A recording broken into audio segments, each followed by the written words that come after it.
আসলে এখন তো আমি সিনেমার প্রমোশনে আছি। এটা নিয়ে খুব বেশি কিছু বলতে চাচ্ছি না। আমি যা বলার আমার ফেসবুক, আমার সোশ্যাল মিডিয়ায় আমি সেটা এক্সপ্রেস করেছি, আমি লিখেছি।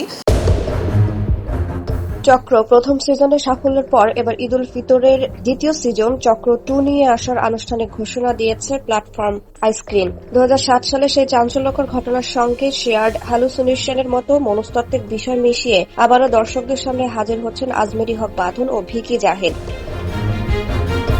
শয়তান খোঁজে সুখী সংসার ওটিটি প্ল্যাটফর্ম আইস্ক্রিনের জনপ্রিয় ওয়েব সিরিজ চক্র-এর দ্বিতীয় সিজনের ট্যাগলাইন বা মূল প্রতিপাদ্য। এই সিরিজের কেন্দ্রীয় চরিত্রে অভিনয় করেছেন অভিনেত্রী বাঁধন। এর আগে 2007 সালে ময়মনসিংহের সেই আলোচিত ও অভিশপ্ত আদম পরিবার, যে পরিবারের 9 সদস্যের একযোগে ট্রেনের নিচে পড়ে আত্মহত্যার ঘটনা কাঁপিয়ে দিয়েছিল পুরো দেশ।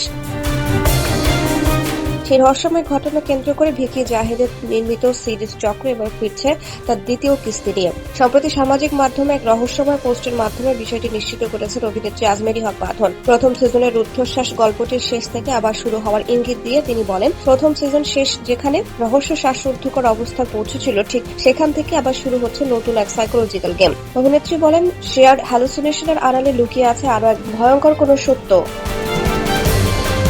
আপনারা প্রস্তুত তো? রহস্যের জট খুলতে চোখ রাখুন আই স্ক্রিনে। আসছে চক্র সিজন 2। বাঁধন বলেন, শয়তান খোঁজে সুখী সংসার। শয়তান যখন আপনার সবচেয়ে কাছের মানুষের রূপ ধরে আসে, তখন পালানোর আর কোনো রাস্তা থাকে না। ময়মনসিংহের সেই অভিশপ্ত আদম পরিবারের পেছনের আসল সত্যটা কি ছিল?